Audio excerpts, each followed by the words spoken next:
y'all pulled up on me, I would've seen y'all niggas cause I was outside.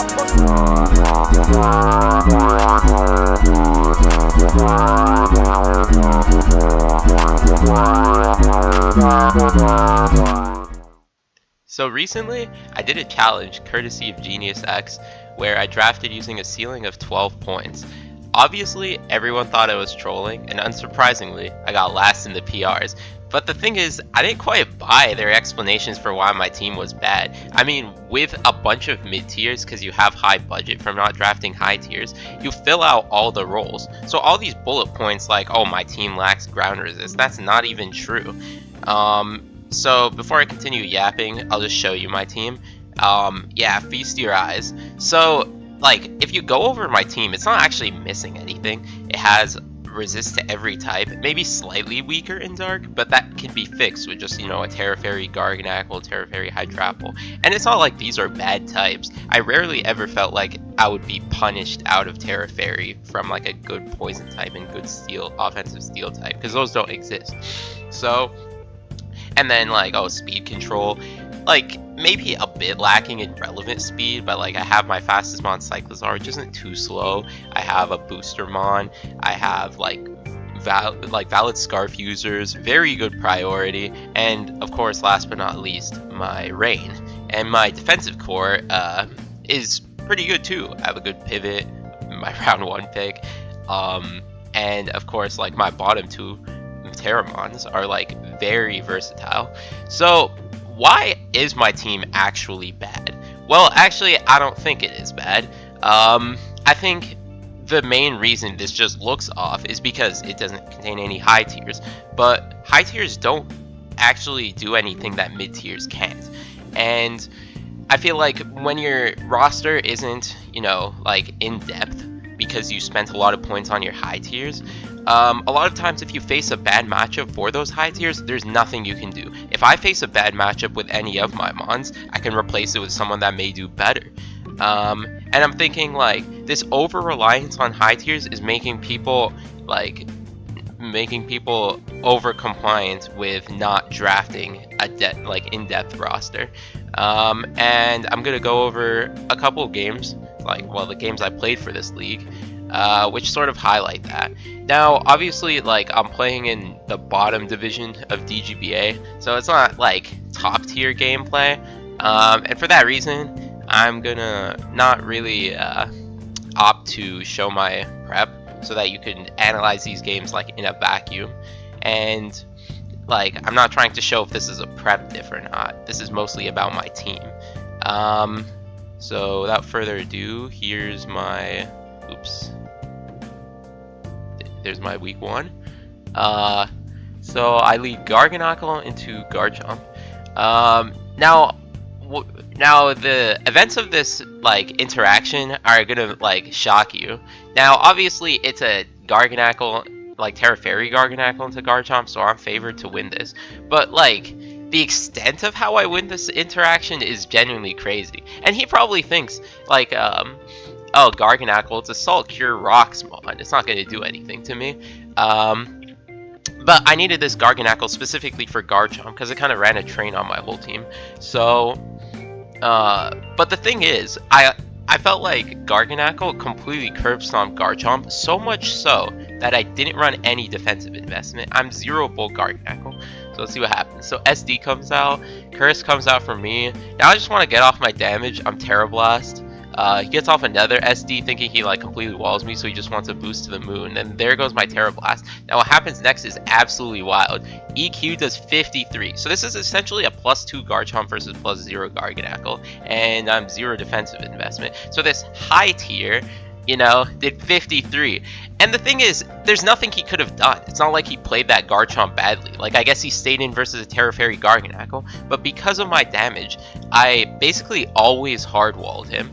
So this, like, compliance to use, always use your high tiers is kind of a hindrance here because Garchomp never broke through Garganackle, so it's basically a wasted slot here. And as you can see, now I'm playing, like, I guess a 6v5 because I have a half HP Garganackle. And then, okay, so here, so the funny thing is Ice Beam did 29. Most people would think, wow, that's no damage. But here I was thinking that's a lot of damage, and actually, this calc confirms specs. Now watch what Corviknight clicks here. So he opts to stay in, and U-turn. I'm a Corviknight. Of course I clicked U-turn.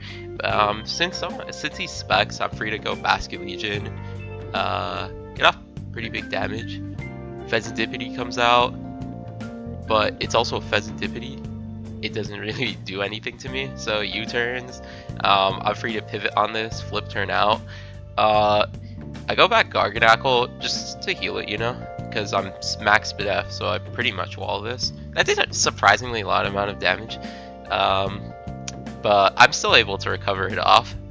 And now this is back when it was like a Garchomp noob, so I ran Salt here. Unfortunately, he happens to be Covert Cloak Scizor, so like my Garchomp is pretty much useless. Unless I can curse up on it, but that would mean he's not. That would mean he has to be not SD. Because obviously Bullet Punch isn't doing that much, isn't pretty much doing like, I don't know, 35. It's not doing that much damage, but if he's SD, he obviously breaks through. So I go Pelipper, I'm Button to get in Basket Legion, obviously. And now I claim kills. But then here he's T-Wave Thundy. Now, okay, I was like really stupid here. I was thinking, okay, I should just switch, but then I was thinking, okay, Flip Turn is the switch. I don't know why I blanked on Prankster working on Flip Turn but not switching. I clicked in like 5 seconds in my defense. But at least now I'm able to go back to oh yeah, okay. I mean, I don't know why I was just getting value out of it while I still could. I didn't want to boost. I proc my Sandy Shocks booster this early, and this was my test to see if he's SD, and he was. So like now I'm useless. So I go back to Pelipper to beat it. Get his Thundurus, and then I have to sack one to bundle. And here you can see why like the specs damage. It wasn't so Corviknight's just God. And then yeah, so I'm stacking Garchomp. I guess he scouted for Custap there. I die. And then I go back to Pelipper. I'm not like ready to proc the Shocks booster just because I want to make sure it wins the game when it comes out. He's not opting to Terra Bundle, which is weird. I guess Colossal W. But now yeah, Shocks and Shocks comes in and claims the rest of the team. So what can I say about this game? So like as you can see, besides the Lycan Rock, which didn't come out, all my mid tiers. But like since I could select the right mid tiers for the matchup, they all put in a lot of work, and it's not like he played particularly badly. I mean, okay, well opting to Terra the Colossal is a pretty silly mistake, but like he played fine with his bundle with Garchomp. They just lost to my team because I was ready for what he's gonna break. He wasn't ready for what I was gonna break, and because of that, like it's just much easier in prep to select the mons dedicated for his mons. Anyways, that was my week 1. We go into week 2. This team, very standard team, I guess, besides Crap Omnivore, but like the draft itself is very standard. And that was really nice, I guess, in prep because like it's so easy to overpower a team like that. Which is funny for me to say, you know. My 6 are like all burger flippers. Well, in theory, they're burger flippers. Anyways, Garchomp comes in on Greninja. Like you know exactly what a Greninja is gonna be, and I'm max Spadef Garchomp, so there's only a handful of ways Greninja, like even Specs, even for Specs Gren to break through Garchomp. So like, I felt like throughout the game, Garchomp would always be able to come in on Gren. Unless it's like Specs Sludge Wave. Oops. Yeah, start the game. So I force it out, which is funny. I get up my rocks. Unfortunately, I can't do anything to this, so I just go into Cyclozar because I can spin on the whole team. I'm Lum in case of T-Wave. He U-turns out, which is fine. Iron Treads comes out. Free to U-turn. And then Garchomp comes in. It's like, oh, Steel type, ooh, versus Fairy, so scary. What is he gonna do? Like, unless he's packing Iron Head, which does like 40, sure, maybe, but otherwise, like, Tread's usually opts to run Heavy Slam, so if he was, like, actually predicting a Terra Fairy Garchomp and brought Iron Head, that's not even the end of the world. But I guess Knockoff is a bit annoying for my lefties. I was a noob once again, so... Oh, wait. Here comes the Body Press for 12%. I go back to Cyclozar because I can continue this infinite chain. If Crab Abominable comes out, which is a bit scary, I have to scout for Banded, so I go like my dedicated Fizz Def Overquill. Yeah, I take literally 0, so it wasn't Banded. I think I got up a Spike here. Oh no, I don't. Oh, what? How? The thing is, my Garchomp doesn't really force that much progress versus Uxie. I just have to wait for rocks to chip it down, you know? And maybe like the occasional Salt Cure chip. But that was my plan, honestly, because like Cyclozar and Garchomp could keep up this chain pretty much forever. That's the OP thing about Garchomp. I can kit out like a Garchomp set that straight up walls the whole team. Now, obviously, it can't force progress with the amount of turns it's getting, but like, even then, just the Rocks chip alone is good enough. Once again, go back to Cyclozar. Uxie doesn't seem like it can do anything. Encores me. I can keep spinning. Zapdos comes out, trying to get a static para, but I'm the Lum, as I mentioned. I dodge Hurricane, a bit lucky, but like I still wall the Zapdos, you know. Get off my Salt Cure, and then go back to full. And then Cyclozar comes out just in case he sets up rocks, which he doesn't. And then I kill the Uxie, just hoping to like pivot on the guy that comes in. Yeah, so Gren comes in. Like I said, I can wall anything Garchomp does. Specs Ice Beam does 29, which is literally nothing. And then Crab Abominable, since it's not banded, doesn't actually beat me, so I can kill it back with Body Press. And then this turn is funny. So I actually didn't know Gren was Terra. It was like the doc wasn't updated when I was prepping, so it was like a week 1 transaction that carried over to week 2. So because of that, I literally had no prep for Terra Water specs. Of course, I had Breloom, but Breloom is literally garbage. So I thought I'd live. It was like a 12% roll to kill if he was timid, and he happened to be timid. So I got a bit unlucky. Obviously, I wasn't banking on it, hence why I clicked Mach Punch. I didn't read the Tread switch, obviously Chople. And from this point on, I think I make it close. I get cooked in the end though. Yeah, and then 3-hit Shuriken kills me. And then from then on, I basically lose. Because I didn't have, oh, there's the Lum. I didn't have Overheat for Tread, so it's walled by Treads. Yeah. And then I forfeit. I mean, I don't know what more I can say about this game. Like, I didn't know it was a Terra Gren. So, like, still, the Gren did one thing that game. It's just if I knew what it was, I could have prepped for it. But yeah, I can't say much about that game, how it showcases my team since I lost. Neither can I say much about this week 3 because, you know, respectfully to my opponent, it was a pretty Mickey Mouse game. Iron Moth leads into Thingy, good lead for me. I get off my rocks. I just CC because I'm like Endeavor, so I just want to scout. Helmet comes out, which kind of sucks. There goes my Sash. But I can bring in my Garchomp. You know, but then he volts into my revealed Terraground Garchomp. That was Mickey Mouse. He went into Tinkaton. I read that. I just want to get off my damage, so I click EQ. So probably just to Encore, he went into this, but of course it didn't work out. I killed the Tinkaton. Now this is the funniest turn. So you think, okay, here, Terra Dark or Shifu completely bodies Garchomp. I don't want to sack my Garchomp anyways, because otherwise I'd lose to Spectre. And if not Urshifu, then Serena's like okay, I guess. I'm a ground type. Obviously I like low-key wall Serena, but I mean, just go Urshifu, right? But then Spectre comes out to taunt me. I just wanted this thing dead. And then it clicks Hex for 22, so I guess they don't know what a Garchomp is. At least I didn't click Wisp, but Yeah, that was questionable. From here, Urshifu killed as well, but then he goes Serena now of all times. And as you can see, I'm like Avalanche. Because, okay, I was completely not expecting this team. So I have a rain team, so I was expecting Alomomola to come. So I needed like a stupid Garganacl that would set up on Alomomola to break it.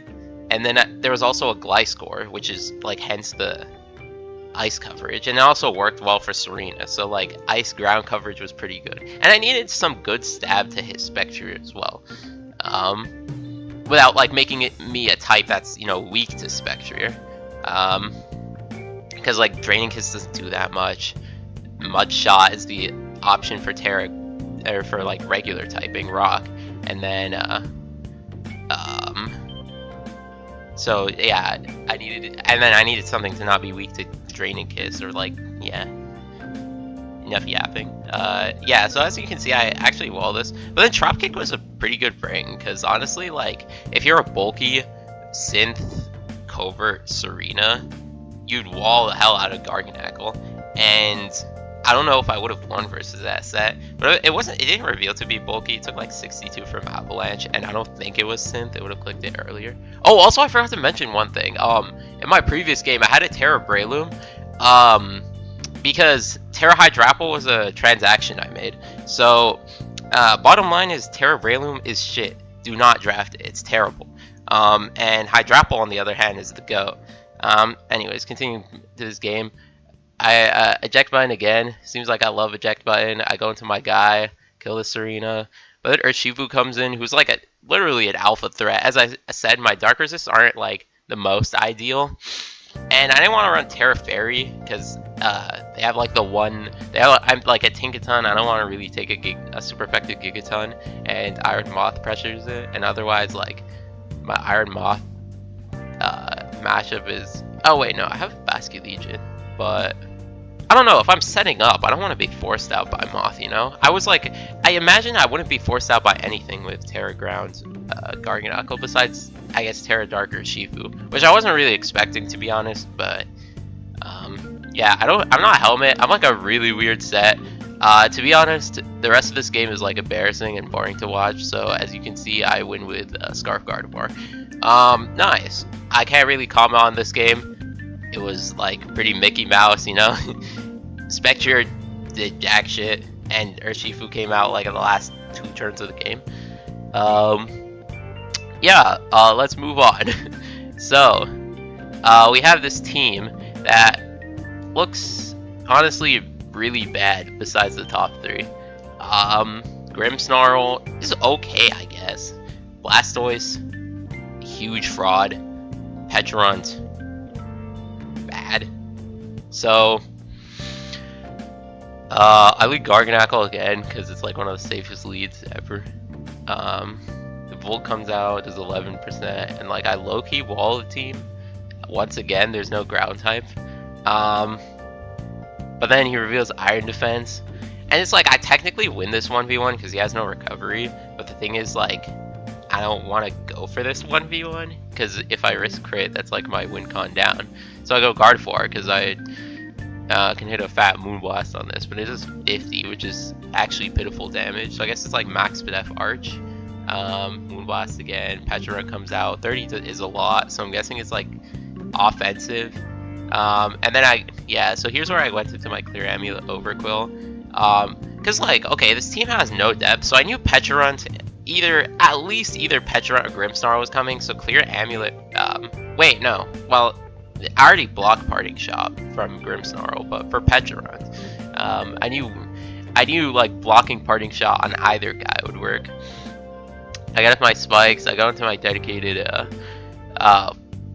spin blocker / mirror Hermon. Now here's the issue. So the thing is, you'd think Corviknight walls Enam, but I was thinking he knew that too, so he would bring an Enam typing that would beat Corviknight, but then he ends up bringing Terra Fairy specs, which maybe I shouldn't have like respected, like, you know, I don't want to be mean, but I should have respected my opponent with their prep.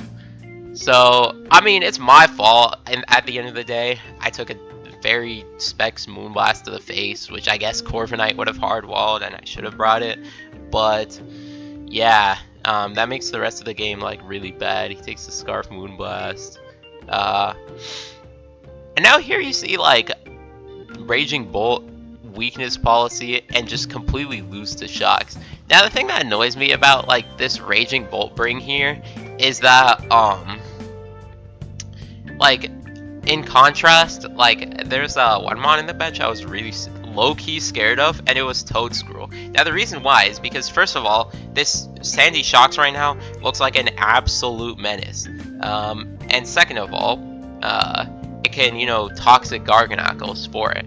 So the thing is, I'm actually Bolt Beam coverage on Garganacle just for that Toadscruel. And the thing is, it's like, okay, this Raging Bolt did absolutely nothing because, well, first of all, I was ready for it, and second of all, I don't know, it was just poorly played, I guess. But like, if this were a Toadscruel, you know, a low tier mon that everyone disregards, instead of a high tier mon that everyone feels forced to bring, this matchup would have been a lot harder for me.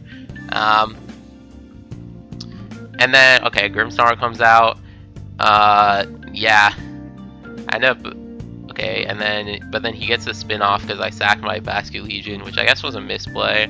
And then here's where I joke. I forgot that the Petulant was offensive. I'm too much of a Ranbats main to think like, oh, Petulant does something. I could have easily just gone Garganacle, save Shocks to win the game.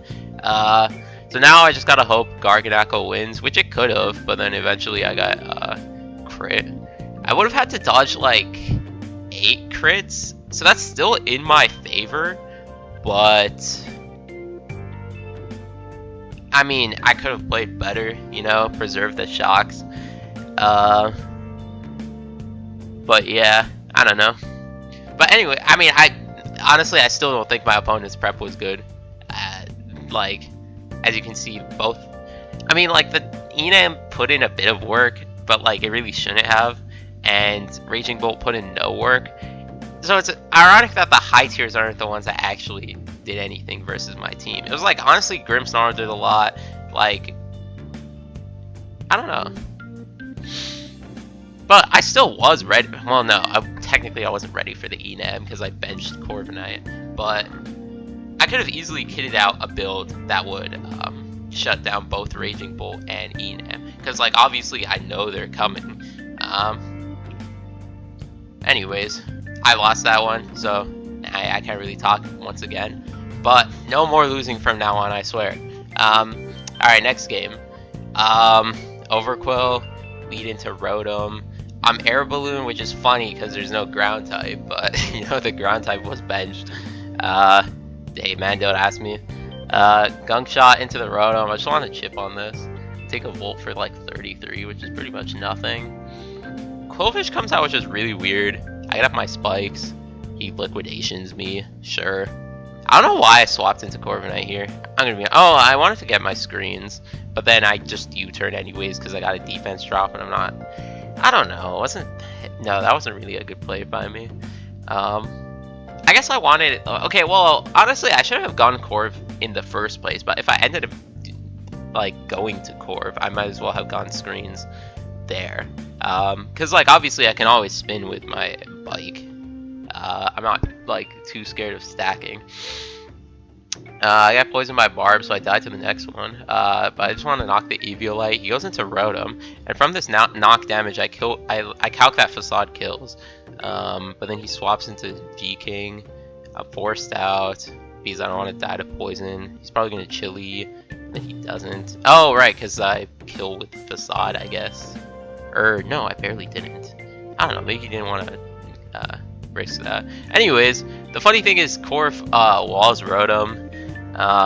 So even though this looked like an insane double by him, it was actually pretty good for me. He Chili's back into Rotom, and like he already revealed that he was walled by me, so like I obviously knew Pain Split was coming out, and there's no punish for Cyclozar, so here I go with Cyclozar. So Cyclozar is putting in the goob work, so Facade happened to be like a genius bring by me somehow. But anyways, Quillfish comes back in. I died to poison, and if he gets up a spike, that's annoying, so I don't want to do that. I want to switch. And once again, Sandy Shocks looks poised like to win the game, basically. And the reason for this is that once again, a low tier grass was benched. Like, obviously these guys feel like they're forced to bring their high tiers, so much so that they bench, you know, their Bramblegast or their Toedscruel. But like, you'll see later why that's ironic. Okay, Mence comes out. It's Terra Electric, but I just want to force out the Terra, you know, with Power Gem. I don't want to sack Shock, so I want to switch, go to Overquill, sack it. And now I go into my Garchomp. Once again, much like the Garchomp in the first game, was dedicated for the Mence. And I hardwall the Mence, actually. So I'm not out here like suggesting that you bench your Mence for Brambleghast, but like honestly though, Brambleghast would have put in more work. Now you didn't hear this from me, but like Sandy Shocks wouldn't have won versus a Brambleghast. But spoiler alert, it wins versus, okay, you see, like I just dilly-dally for a bit of turns, but you'll see at the end of the game, yeah, so I'm like mono Terra Blast Curse, just, you know, to shut down the Mence. Also, good job, Iron Valiant. So Mence and Iron Valiant, massive frauds, because guess what? I prepped for them. And then you'll see at the end of the game, Sandy Shocks wins. So, Brambleghast would have prevented this. A well-rounded team with dedicated counters to their mons. So if he prepped for my guy, instead of bringing you know, Unga Bunga high tiers, maybe this game would have been a lot harder, or yeah, a lot harder for him and easier for, no, a lot harder for me and easier for him. But now Sandy Shocks ripped through the team. Alright, let's go through the next one. I'm gonna be honest, this isn't even a high tier issue. This team's a shit. I'm gonna be real. And you know, it says a lot coming from me, you know, the Squawkabilly, Overquill, Cyclizar, Garganacl guy. But like, Pheasantipity? Really? Goodra, Hisui? Completely terrible mon. And Rillaboom really doesn't do anything. Like, I'm gonna be honest, Rillaboom's a fraud. Like, what does it do? Knocks and U-turns. Like, it's okay, I guess, but it's not threatening in the slightest. Anyways, let's get into the game. Squawkabilly, oh yeah, versus Rillaboom. Now I instantly put on the Goob pressure. Regieleki comes in, I U-turn for a big 37. Garganacl comes in, and I take a whopping 22 from Volt Switch. Oh yeah. And here's where, like, what does he do versus this set? He goes into Goodra. I guess maybe like he thinks I'm Salt here or something. He goes into his, maybe it's Covert Goodra. But here I just body press him for 74. I think he's like max Fizz Def from that calc. Squawkabilly comes out, a bit unfortunate, but like, what can he do? Garganacl just comes back in. It's not like Goodra beats Garganacl. I recover back up, Dragon Tails me out. To a favorable mon this time, Overquill.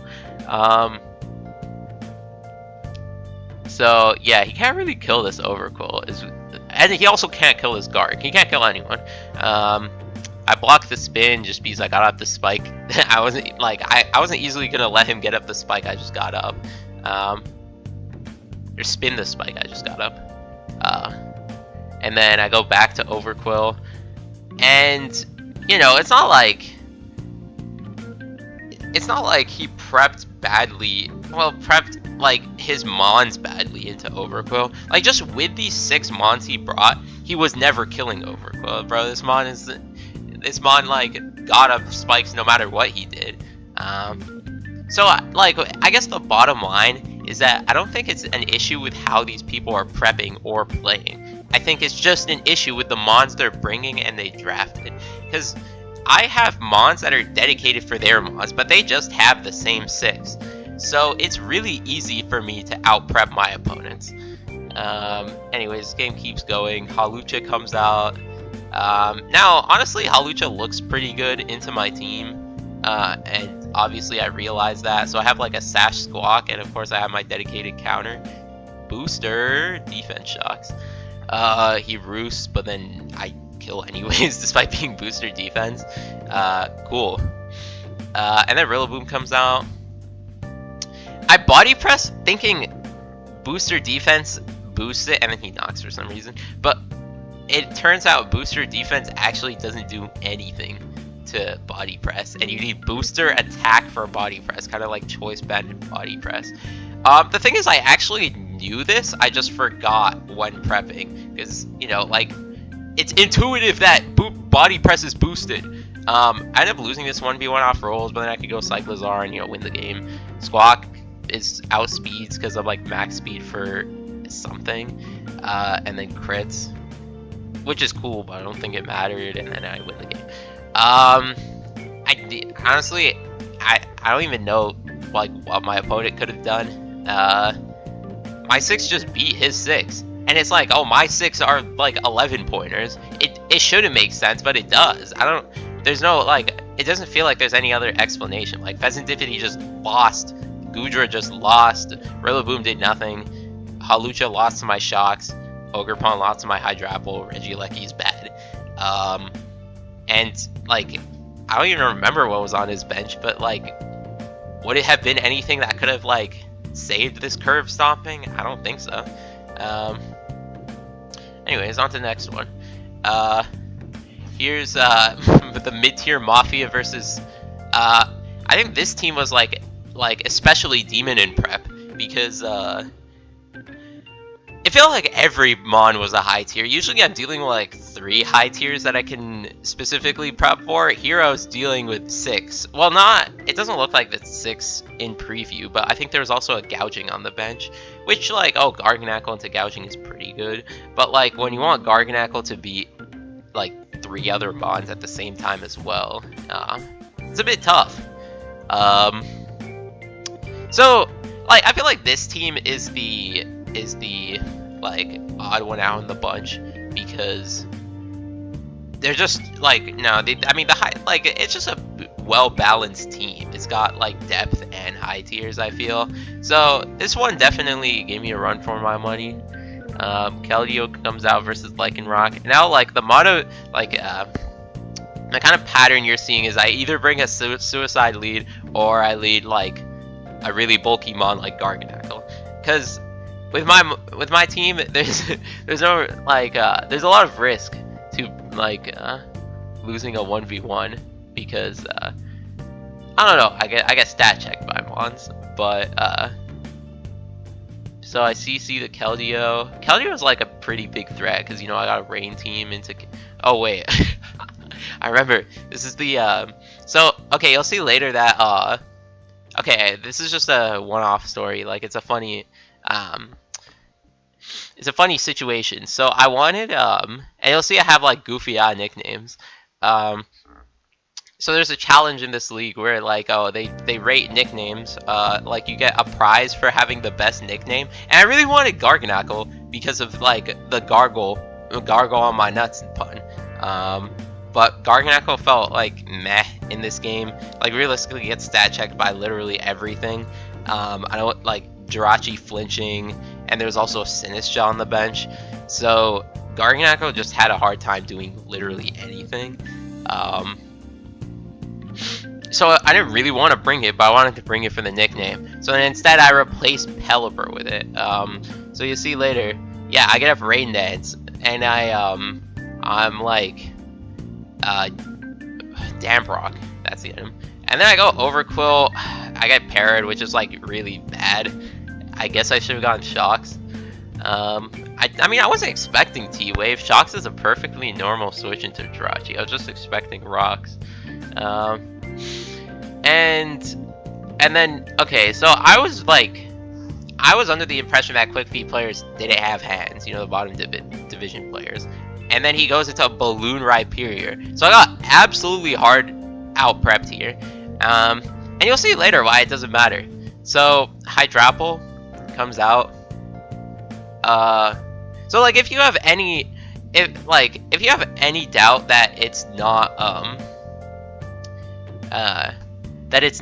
like or that it is a prep issue, or if you think it's a prep issue at this point and not just like a team team preview issue. Then you'll see later in this game. So Hydrapple puts on like the goo pack watch. I let him get the spin off even though I had an AV spin blocker, which kind of sucks. But then I get rid of the demon wheezing, like take what, 38, literally nothing. Get up my spikes because I'm literally walled by Rhyperior. Keldeo comes out. I go to Basculegion since I kind of wall. It was like Terra Water. It's Terra Keldeo and Terra Rhyperior, by the way. I guess he's saving Terra Rhyperior. I guess I have a rain team, so it kind of makes sense. And then I let him go into Rhyperior, which was kind of a throw. I guess I should have made the read. But once again, Hydrapple comes in, starts putting on a clinic. Some pivoting around. Here's I was just trying to get him brain. Unfortunately, I got crit, which really sucked. But now I just have to pivot into trying to hope Hydrapple wins. So, like, I have to be scared of, like, I don't know, Sludge Bomb or something. So then I pivot back into Overcoil, because Overcoil kind of walls Dark Right, you know? Even Life Orb. Because I was like, max Videf, some speed, like, 120 attack, Adamant. I think those were my EVs. And I get to regen off my Hydrapple anyways. And then, of course, he hits Thunder. Like, oh, I get like no Fickle Beams out of 2. I get crit on my Garg, and then I get Thunder hit, you know, whatever. I get up my T-Spikes because he's gonna die to Life Orb and Salt Cure anyways.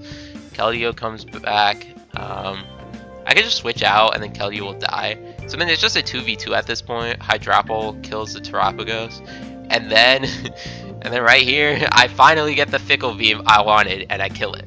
Now the thing is, I'm not quite sure if it mattered, because if he was min speed Rhyperior, I actually, if you want, you can do the math on your own, but if you take an Overcoil that outspeeds a +1 Gouging Fire in rain, and then, like, which is like 234 or 235 or something, and then divide that by 2, you're actually outspeeding a no investment Rhyperior by 1 speed. Now the thing is, it probably is no speed investment because he's not outspeeding my Hydrapple, so, and he has nothing else, no other benchmark to hit, so he's probably min speed, which meant my Overquill, as long as it went through Para, killed it with Gunk Shot. So that's my cope to say it didn't matter.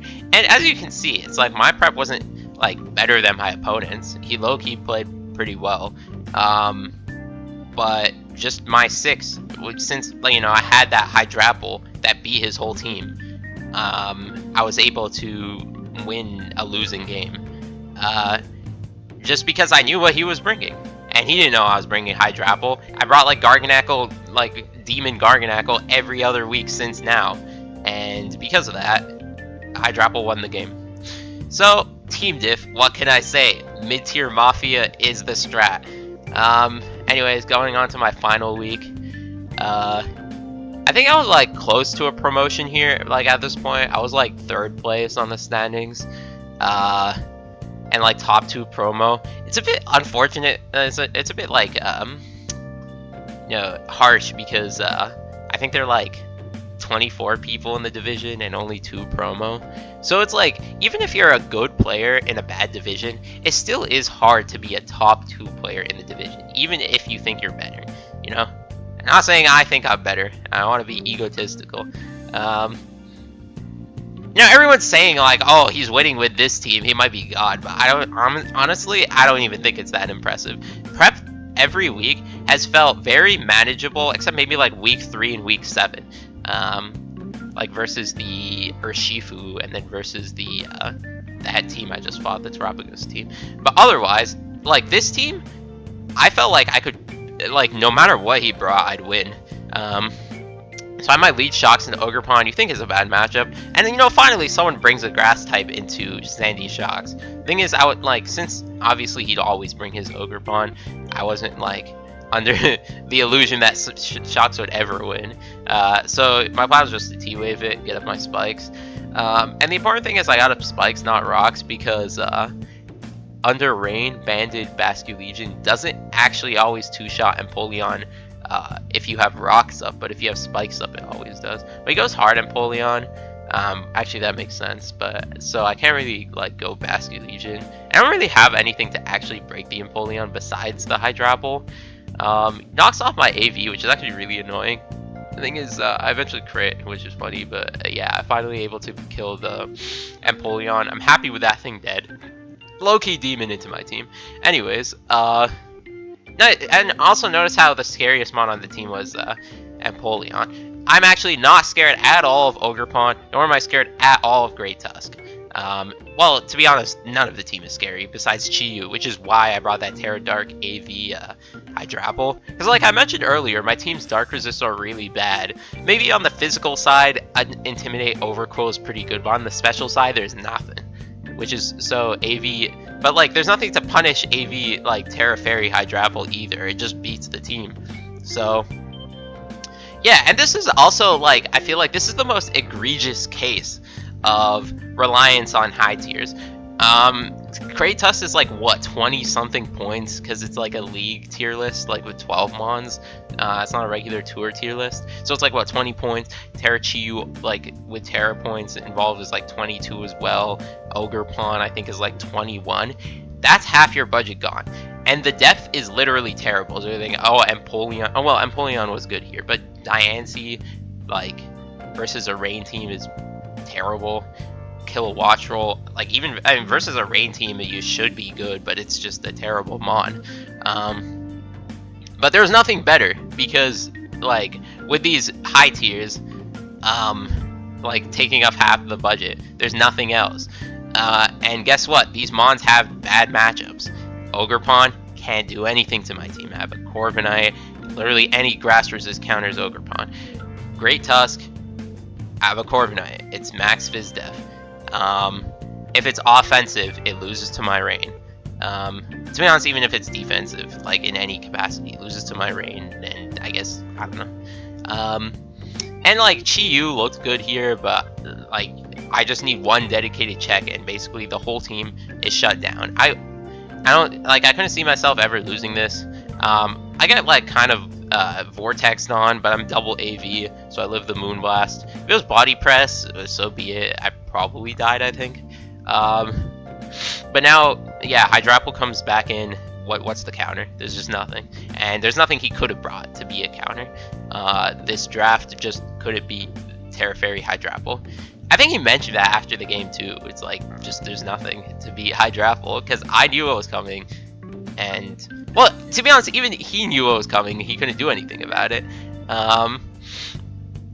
But just because I have like options, like so many options in prep to like dedicate to the 3 mons on his team, it's so much easier for me to win. And yeah, I can just skip ahead because, and then here I try to preserve diff, but I get high rolled. So then as a result, I have to sack another mon to win the game. But yeah, I win with Basket Legion. And like, yeah, you saw it for yourself. Like, besides like it was a 2-0 victory, but like it really should have been 3-0. And like pretty handy 3-0. Like Basket Legion won like after the Impo died, like turn what, like 3. I think it was like turn, yeah, 8. So it was a crit, but the thing is, like, even if I got every roost, like I was okay getting every roost, because once the end post chipped, then like I said, I win with Basket Legion. It's also Citrus Berry Ogerpon, but like I'm Damprock, I have a lot of turns of rain to work with. So like, call it a prep diff if you want, but I don't think any team he could have possibly brought would win this matchup, because there's just nothing like Ogerpon, Chi-Yu can do versus like the stuff I brought, and the rest of the mons, I don't know, they're bad. So this is why I think having an in-depth roster is really important, because a lot of my opponent's prep felt questionable, but they had no other option. I had a lot of options, and so my prep usually looked clean, based on the 6 I brought. Like, the 5 I brought may have had bad, or the 5 I didn't bring may have had bad matchups, but the 6 I brought usually did have good matchups. Also, if you're curious about the results, I went 6-2. I didn't promo. I was still 3rd place. So yeah, but also I would like the playoffs are going on right now. I'm still in. We'll see if I can win, and then maybe I'll make a video on that. But for now, thank you for watching. I hope you learned something about this like disaster of a draft. But what I think is actually a masterpiece of a draft. And yeah, thank you for watching, guys. Have a good day.